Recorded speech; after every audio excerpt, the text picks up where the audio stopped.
ঈদ উল ফিতর উপলক্ষে ঘরমুখ যাত্রীদের ঈদযাত্রা নিরাপদ করতে সড়কে লক্কর-ঝক্কর ও ফিটনেসবিহীন গাড়ি চলাচল রোধে মিরপুরে যৌথভাবে অভিযান পরিচালনা করছে ডিএমপির ট্রাফিক বিভাগ ও বিআরটিএ। শনিবার ২২ মার্চ ট্রাফিক মিরপুর বিভাগের আওতাধীন কোটবাড়ি থেকে নবারের বাগ এলাকার মধ্যে কয়েকটি ওয়ার্কশপে এ অভিযান পরিচালনা করা হয়।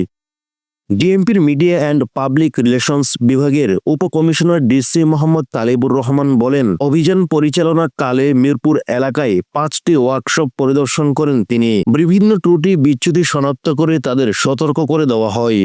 অভিযানে মিরপুর ট্রাফিক বিভাগের উপপুলিশ কমিশনার, অতিরিক্ত পুলিশ কমিশনার, বিআরটিএ এর ম্যাজিস্ট্রেট, মিরপুর ট্রাফিক বিভাগের অতিরিক্ত সহকারী পুলিশ কমিশনার উপস্থিত ছিলেন। ট্রাফিক মিরপুর বিভাগের পুলিশ সদস্যদের পাশাপাশি দারুস সালাম থানা পুলিশের একটি টিমও এই অভিযানে অংশগ্রহণ করে।